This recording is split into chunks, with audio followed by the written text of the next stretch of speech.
소리로 봉독하겠습니다. 네. 창세기 18장 17절부터 26절까지 봉독하겠습니다. 여호와께서 이르시되 내가 하려는 것을 아브라함에게 숨기겠느냐. 아브라함은 강대한 나라가 되고 천하 만민은 그로 말미암아 복을 받게 될 것이 아니냐. 내가 그로 그 자식과 건속에게 명하여 여호와의 도를 지켜 의와 공도를 행하게 하려고 그를 택하였나니 이는 나 여호와가 아브라함에게 대하여 말한 일을 이루려 함이니라. 여호와께서 또 이르시되 소돔과 고모라에 대한 부르짖음이 크고 그 죄악이 심히 무거우니 내가 이제 내려가서 그 모든 행한 것을 과연 내게 들린 부르짖음과 같은지 그렇지 않은지 내가 보고 알려하노라. 그 사람들이 거기서 떠나 소돔으로 향하여 가고 아브라함은 여호와 앞에 그대로 섰더니 아브라함이 가까이 나아가 이르되 주께서 의인을 악인과 함께 멸하려 하시나이까. 그 성 중에 의인 50명이 있을지라도 주께서 그곳을 멸하시고 그 50의인을 위하여 용서하지 아니하시리이까. 주께서 이같이 하사 의인을 악인과 함께 죽이심은 부당하오며 의인과 악인을 같이 하심도 부당하나이다. 세상을 심판하시는 이가 정의를 행하실 것이 아니니이까. 여호와께서 이르시되 내가 만일 소돔 성읍 가운데에서 의인 50명을 찾으면 그들을 위하여 온 지역을 용서하리라. 아멘. 아멘. 오늘 창세기 18장 17절에서 26절을 중심으로 택하시고 부르신 목적이라는 주제를 가지고 말씀을 전하기 원합니다. 어떤 부인이 남편을 구원하기 위해서 온갖 노력을 다 했지만은 남편의 마음은 냉담했습니다.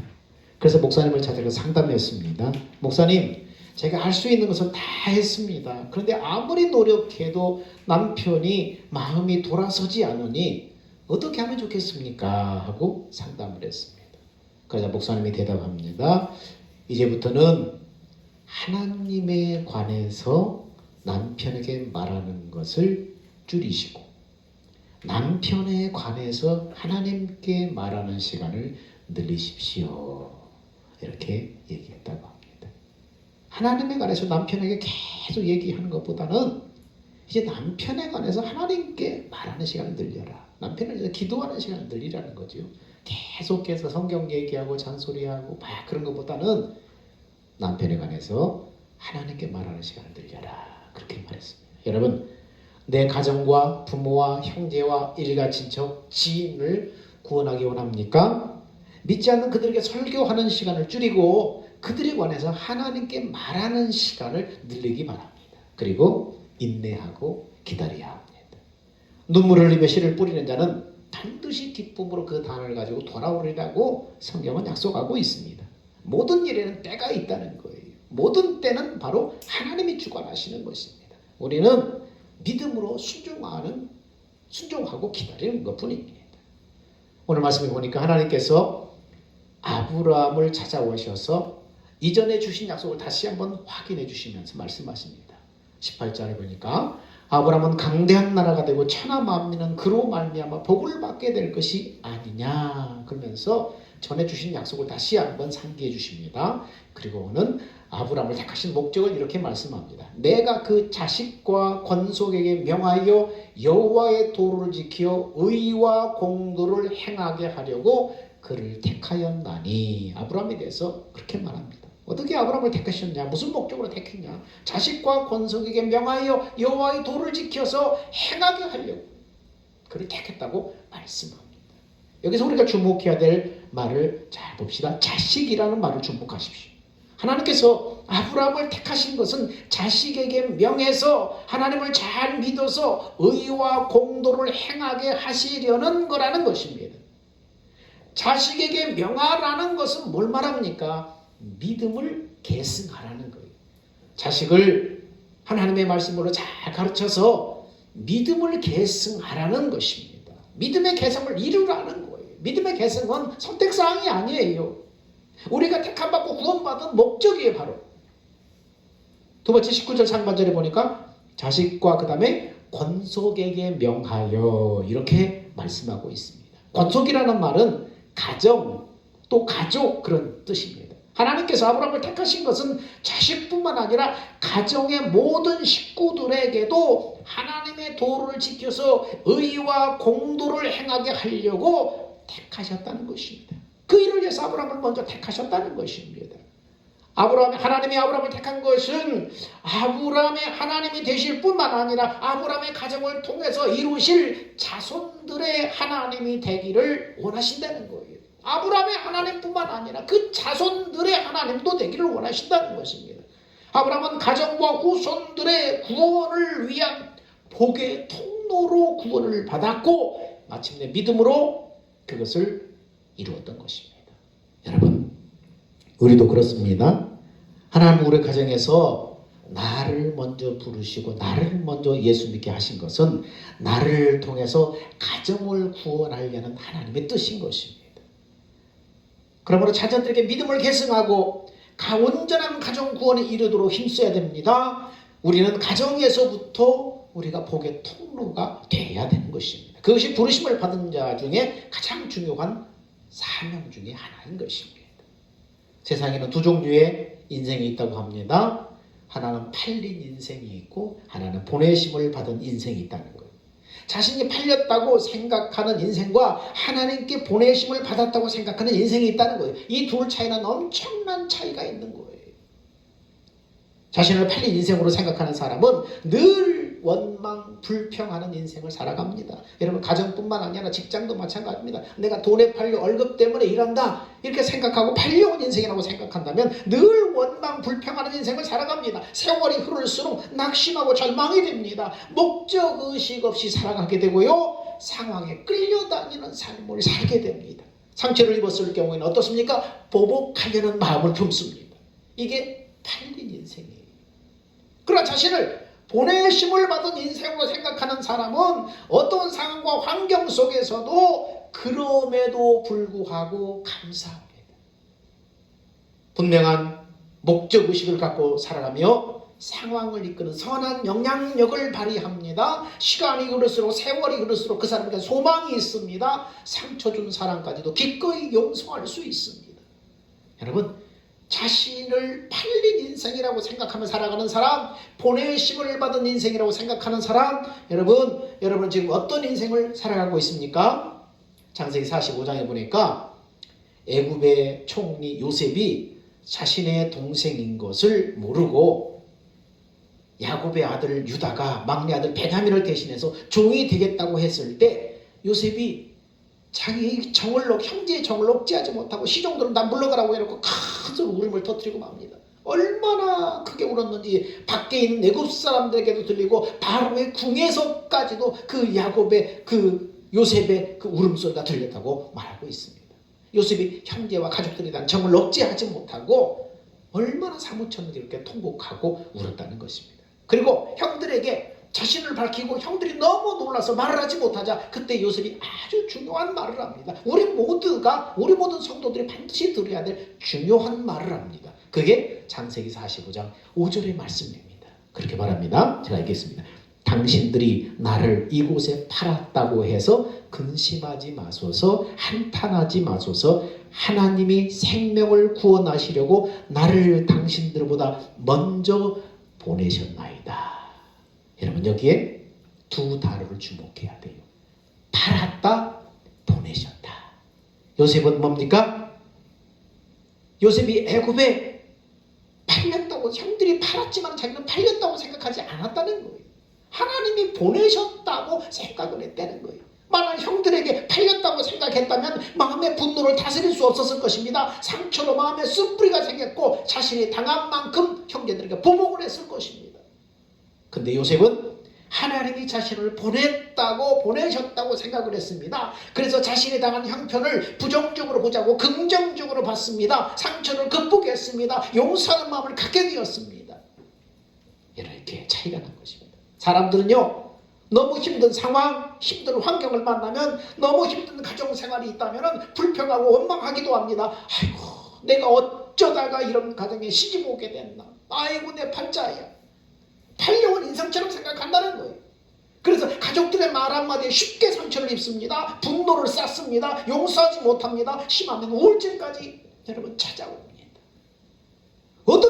완전 다른 거예요. 여러분, 그런 것은 잘못된 것입니다. 어쩌다 팔려온 것이 아니라 하나님께서 그를 그 가정에 보내신 것입니다. 예수 믿지 않는 가정이라면은 그 가정을 구원하라고 하나님이 보내신 것입니다. 강도 같은 남편을 만났다면 그 남편을 새 사람 만들려고 하나님이 보내신 것입니다. 소망이 없는 가정이라면 소망을 주시기 위해서 하나님이 나를 그곳에 보내신 것입니다. 그러므로 생각을 바꿔야 돼요. 팔린 것이 아니라 보내심을 받은 것입니다.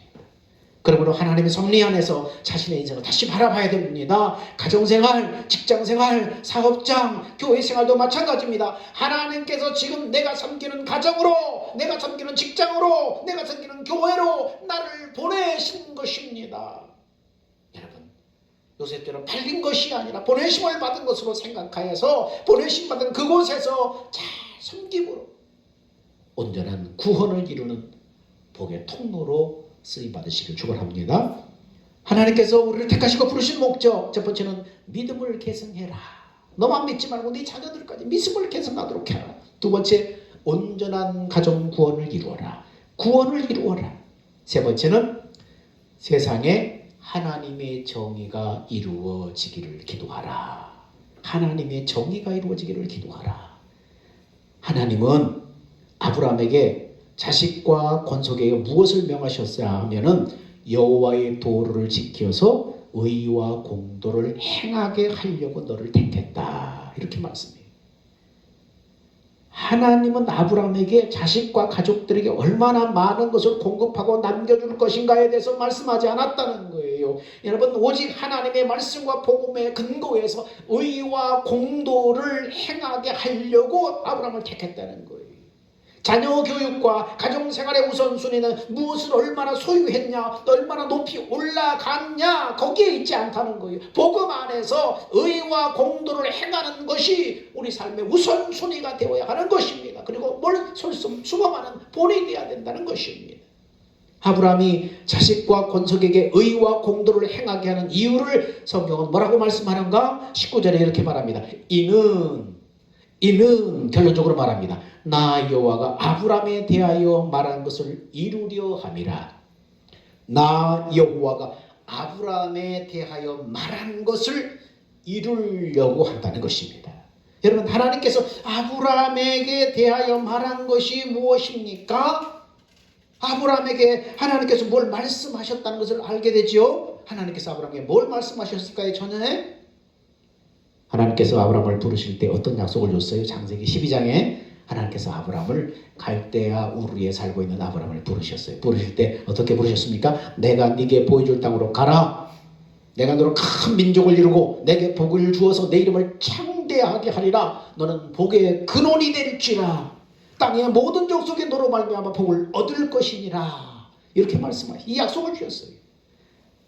하나님께서 세상을 만드시고 하나님의 형상의 모양으로 인간을 창조하신 목적은 그 형상의 실체이신 하나님이 형상의 모양인 인간 안에 임하심으로 임마누엘로 동행하시다가 나중에 하나님의 나라를 상속하여 경영하게 하는 것입니다. 이것이 하나님의 꿈이었어요.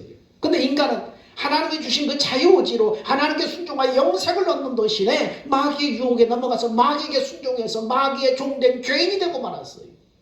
마귀의 종된 죄인의 인생과 그 말로는 너무나 비참하지만은 인간은 무지해서 욕심이 이끈 대로 이 세상 죄인의 길을 걸어가고 있는 것입니다. 세상 삶을 걸어가고 있는 것입니다. 하나님은 죄인의 인생길과 그 말로가 너무나 비참한 그 인간을 구원하려고 구원자 예수 그리스도를 약속하셨습니다. 창세기 12장에 하나님께서 아브라함을 약속으로 부르셨습니다. 내가 너로 큰 민족을 이루고 내게 복을 주어 내 이름을 창대케 하리니 너는 복의 근원이 될지라. 땅의 모든 족속이 너로 말미암아 복을 얻을 것이라. 이 복이 뭡니까? 영생 구원의 복이에요. 아브라함을 통해서 그 복을 얻게 하시겠다는 거예요. 그리고 창세기 22장의 모리아산에서 하나님의 약속을 믿는 그 믿음으로 순종하는 아브라함의 믿음을 보듯이고 아브라함의 후손을 통해서 아브라함의 족보를 통해서 그리스도가 오시어서 마귀의 종됨에서 인간을 구원하시겠다고 다시 한번 확고하게 약속을 하십니다.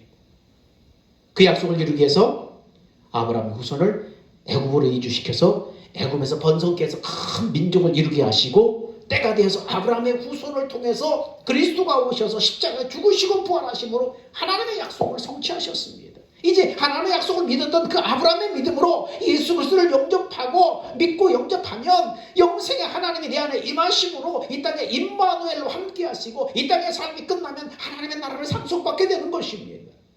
그래서 땅의 모든 족속이 너로 말미암아 복을 얻는다는 것은 무엇을 말합니까? 그 아브라함이 영생 구원의 바로 복의 통로로 쓰임받는다는 것을 말하는 것입니다. 너로 말미암아 구원을 얻는다. 너로 말미암아 복을 얻는다. 이 복이 뭐예요? 아브라함으로 말미암아 영생 구원의 복을 받는다는 거예요. 아브라함이 그 통로로 쓰임받는다는 거예요. 여러분, 오늘 예수 믿고 구원받은 우리는 아브라함이 믿었던 그 믿음, 하나님의 약속을 믿는 그 믿음으로 예수 그리스도를 믿고 예수를 영접했어요.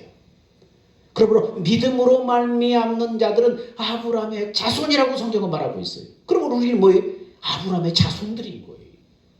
우리 이 땅에 사는 동안 아브라함처럼 너로 말미암아 천하만민이 복을 얻으리라, 아브라함처럼 복의 통로로 쓰임 받아야 되는 거예요. 믿음으로 아브라함의 자녀된 우리도 세상에서 복의 통로로 쓰임받기 위해서는 여호와의 도를 지켜서 의와 공도를 행함으로 사람들을 복음 안으로 이끌어 드려야 하는 거예요. 오늘 성경은 말합니다. 여호와의 도를 지켜서 의와 공도를 네가 행함으로 사람들을 복음 안으로 끌어들여야 한다는 것을 말하는 거예요. 그것은 오직 여호와의 도를 지킴으로만 가능한 거예요. 복의 통로로 쓰임받기 위해서는 여호와의 도를 지킴으로만 가능한 거예요. 그 여호와의 도가 무엇이냐? 여호와의 도는 뭡니까? 하나님이 약속하시고 예수님이 성취하신 바로 새 언약의 복음을 말하는 거예요. 그 복음의 약속을 말하는 거예요. 그 복음의 약속의 핵심이 뭡니까? 믿음으로 내가 그리스도와 함께 죽었음을 시인하고 선포하고 나를 내려놓고 내 안에 오신 하나님의 영으로, 예수의 영으로 내 안에 오신 예수를 바라볼 때 그분이 나를 통해서 그렇게 살도록 역사하시는 거예요. 의와 공도, 그 의의 길, 공의의 길을 갈 수 있도록 내 안에 예수님을 믿음으로 바라볼 때 그분이 주시는 마음을 주셔서 그 마음을 따라 걸어가므로 의로운 길, 공의로운 길, 선한 길을 살도록 역사하시는 거예요. 그것이 내 안에 예수님께서 나를 통해서 사시는 거예요. 여러분, 그렇게 우리는 하나님의 복음의 통로로 쓰임받는 거예요. 사람들이 나를 통해서 하나님께 돌아올 수 있도록, 하나님을 믿을 수 있도록, 영생 구원을 얻을 수 있도록 나를 통해서 복음의 통로로 그렇게 쓰임받는 거예요. 가정에서, 직장에서, 여러분의 삶의 현장에서 여러분을 통해서 복의 통로로 아브라함처럼 그렇게 쓰임받는 거예요. 하나님이 한 사람을 부르실 때 그 한 사람을 통해서 가정이 구원받고 가정과 자손을 통해서 이웃이 복을 받게 하려는 그런 뜻이 있는 것입니다. 그러므로 내가 받은 구원에는 놀라운 그 사명이 있는 거예요. 내가 받은 그 구원 안에는 우리에게 놀라운 사명들이 있는 거예요. 내가 있는 그곳에서 복의 통로로 쓰임받는 그 놀라운 사명이 있는 거예요. 그래서 믿음의 가정은 하나님이 주신 꿈들이 있어요. 마음속에. 예수 믿는 사람의 마음속에 꿈이 있어요. 나를 통해서 모든 민족이 예수 그리스도를 믿음으로 구원을 얻는 꿈, 하나님 앞에 돌아오는 꿈, 이웃이, 내 형제들이, 내 지인들이, 그리고 이방들이 나를 통해서 하나님 앞에 돌아오는 꿈, 이 원대한 꿈이 예수 믿고 구원받은 자녀들 안에 다 있는 거예요. 아브라함은 패역한 성읍 소돔과 고모라를 위해서 기도할 때 이렇게 말했습니다. 세상을 심판하시니가 정의를 행하실 것이 아니니까. 이렇게 기도했습니다. 무조건 구원해달라고 하지 않고 하나님의 정의가 이루어지기를 기도했다는 거예요. 소돔과 고모라 같은 세상에 하나님의 정의가 이루어지기를 기도했다는 거예요. 오늘날 우리가 살아가는 세상은 참된 정의가 무엇인지 알지 못한 채 그렇게 돌아가고 있습니다. 법에 따라서 판결하고 법을 수부해야 될 재판관들이 정의와 법의 기준을 무너뜨려버리고 헌법을 무시해버리고 내가 판결하고 내가 정의하는 것이 법이라고 새로운 규칙을 세워서 제시하고 있습니다. 법이 무너져 버렸어요. 법에 따라서 조사해야 될 검찰이 권력의 편에 서서 수사하지 않고 불법에 대해서 눈 감아버리고 맙니다. 국민들은 불법에도 무너진 정의와 공정에도 그것이 돌아와서 내 삶을 파고들 것을 알지 못하고 침묵하고 외면합니다. 우리는 하나님 앞에 기도해야 됩니다. 하나님, 세상을 심판하시는 이가 정의를 행하실 것이 아니니까.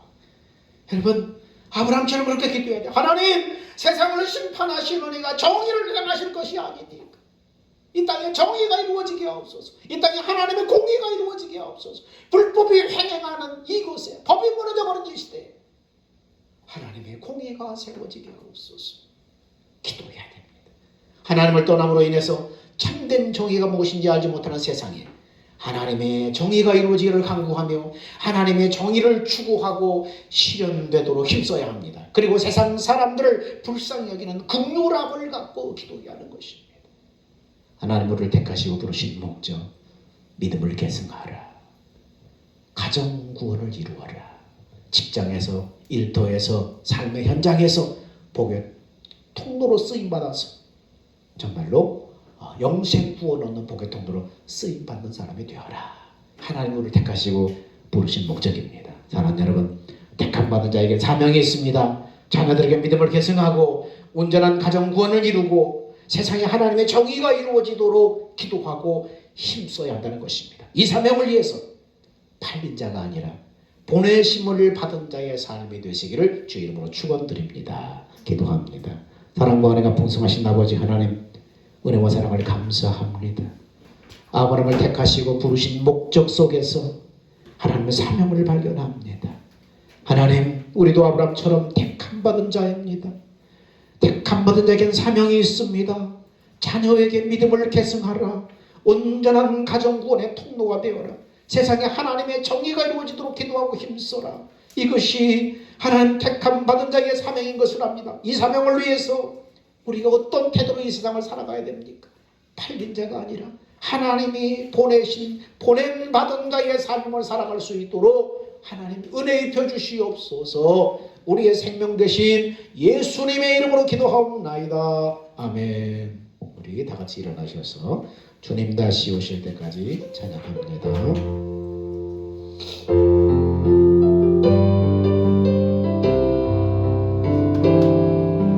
주님 다시 오실 때까지 나는 이 길을 가리라. 좁은 문 좁은 길 나의 십자가 지고 나의 가는 일 끝에서 나는 주님을 보리라. 영광의 내 주님 나를 맞아주시리. 주님 다시 오실 때까지 나는 일어나 달려가리라. 주의 영광 온 땅 덮을게. 나는 일어나 노래하네. 내 사모하는 전에 온 세상 구주시러 내 사모하는 전에 영광의 왕이시라. 이제는 우리 주 예수 그리스도의 은혜와 독생 성자를 이 땅에 보내준 하나님의 놀라우신 그 사랑과 성령의 내주하시고 교통하시고 말씀하시고 인도하심이 하나님 우리를 택하시고 부르신 목적을 깨닫고 이 땅에서 팔린 자가 아닌 보냄받은 자의 삶을 살기를 원하는, 그래서 믿음을 계승하고 가정 구원을 이루고 세상의 정의가 이루어지도록 기도하며 추구하기를 원하는 사랑하는 성도들의 그 믿음과 행동 이해 이제부터 영원 무궁토록 함께 있을지어다. 아멘.